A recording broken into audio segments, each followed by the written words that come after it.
Ayun mga kagouti, no? So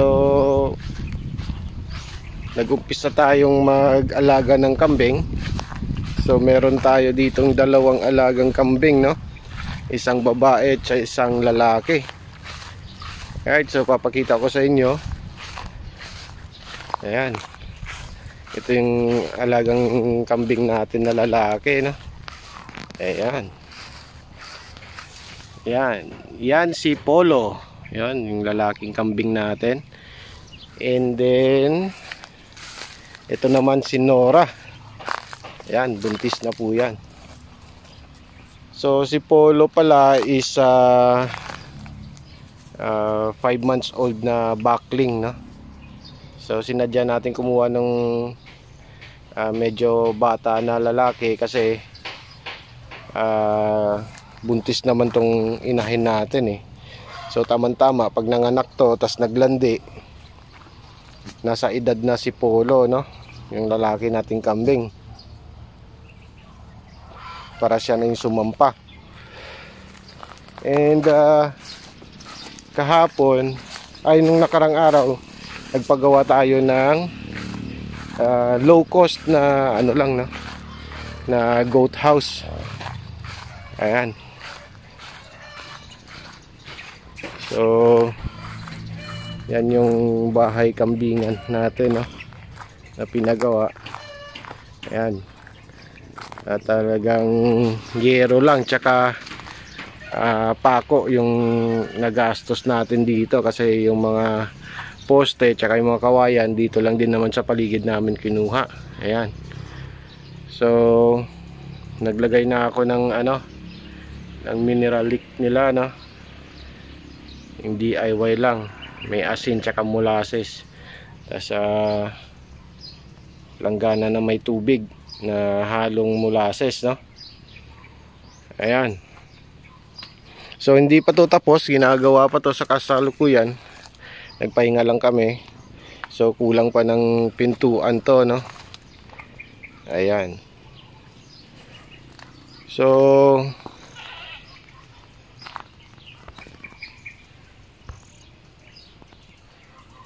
pa-suggest naman ako kung ano pang mabuting gawin, no? Sa goat house natin. Sa tulad ko na baguhan pa lang sa pagkakambing, no? Paki-comment naman sa baba yung mga suggestion ninyo, no? Para mas lalong lumawak yung kaalaman natin, kaalaman ko sa pagkakambing. So nag-umpisa lang ako sa isang pares, isang native na babae, tsaka isang Anglo-Nubian na lalaki, no, na buckling. So yun lang, no. So pagka nagka-budget ulit, magdadagdag tayo ng inahin, no. At least 2 inahin pa para medyo mapabilis yung pagdami ng alaga natin, no. Alright, so ito yung ating goat house na ongoing pa, siguro matatapos na ito mamaya. May mga kawayan na tayo dito. Yan, pinuto lang namin doon sa sa likod doon yung kawayan. Tapos matatapos na ito mamaya.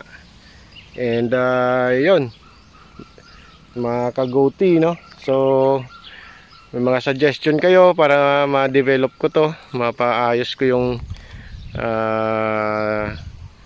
bahay kambingan natin, tas yung pag-aalaga sa kambing natin. Paki-comment naman sa baba para matuto din tayo, no? Mapabilis yung pagpaparami ng kambing natin. Okay, so yun lang, no? And hopefully may mga suggestion kayo para matuto din ako, no? So hanggang dito na lang muna yung video natin. At kung hindi ka pa subscriber, paki-subscribe, paki-like and share na rin, no?